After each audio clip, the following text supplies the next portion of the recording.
It's funny to me because I've been watching the New York guys over there. Think about dropping your flag? 050 China. Oh, yeah. Right? And he was mad I wouldn't give him $5,000 for an interview. Yeah, he's crazy. 050 China, and you'd have given him that $5,000, you wouldn't have heard the end of that. Yeah. I made him pay me $5,000. Right? That's how it seemed like it kind of hurt him in the soul that I basically had to tell him, like, you're not worth that. And then 1090 got him.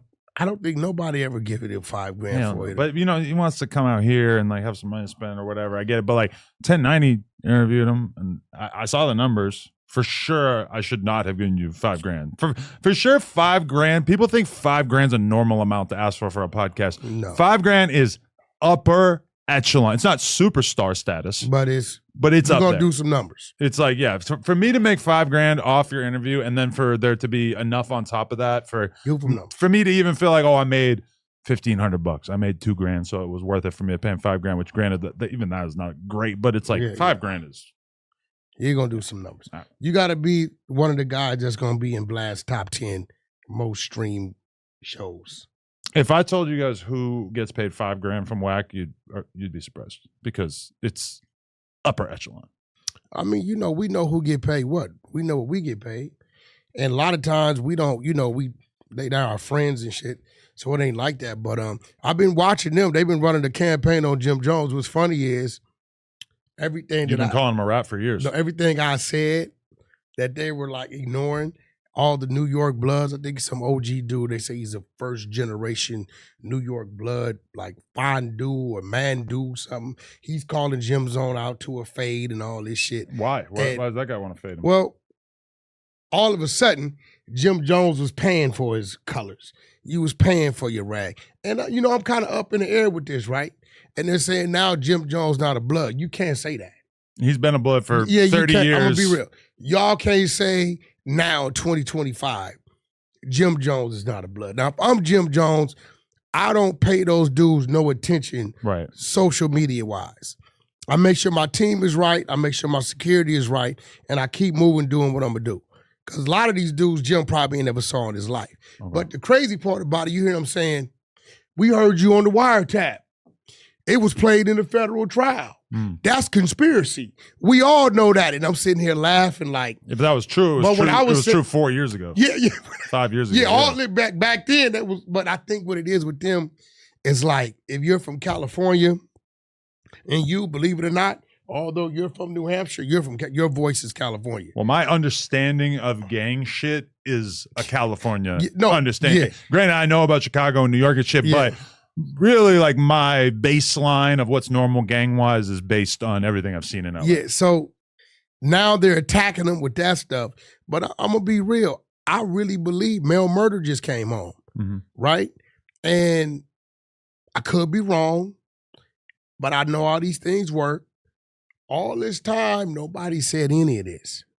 A lot of it because of respect of Mel Murder and his relationship with Jim while he's gone.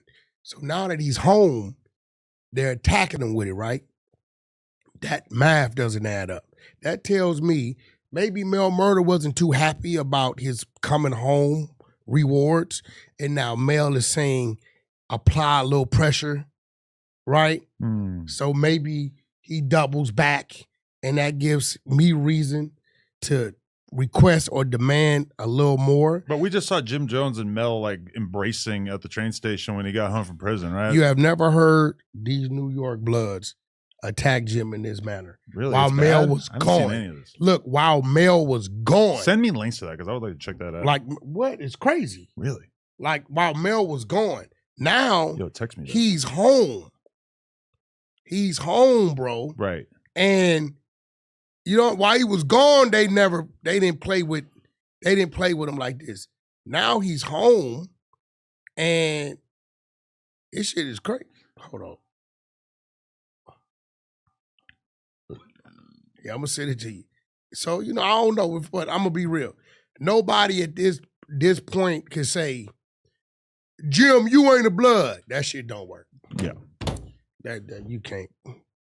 I love that. Like as soon as like 4X at X4 started beefing, it was like, you ain't really from here. or like you got to come here and get put off. It's like as soon as there's any kind of like internal conflict, it's like, oh, you're actually not from here in the first place. Yeah, you got it tattooed all over your face. We were cool a week ago, but sorry, it was fake all along. I just sent it to you. It's great. He's talking crazy. I'll check that out. But okay, so I did want to get your thoughts on that. Jim Jones approaching academics in an aggressive manner at the YB show. How you feel about that? I think I was talking to Act, and I said, well, Act, what was he really upset about?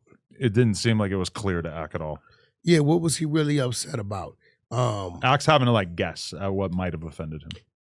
And the fact that Jim was just talking in circles, you know how they do, the New York dudes. They good at saying a bunch of shit that really don't add up to nothing. That's gangbangers in general. I'm sorry, You but know there's what a lot of times I've sat across from a gang member on here who's giving me a whole lot of razzle dazzle and a lot of dead homies and a lot of all this shit, and I'm like, you know what? You really have not made much of a point here. No offense to Jim, but actually Jim is a smart guy, but I could imagine him being mad at academics and not really knowing how to verbalize why he's mad at academics. I don't know what Act did.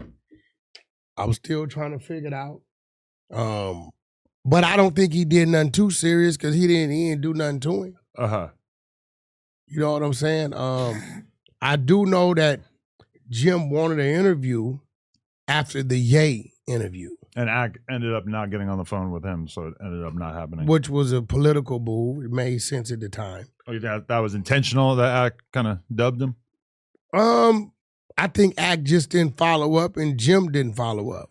Well, Act was probably trying to keep his Kanye card good. I mean, that's what I told him. That's what I suggested to him. If you're going to be a Kanye BFF, let's be real, you're probably going to fall out with him within a couple months anyway, so you might as well not do interviews with his ops.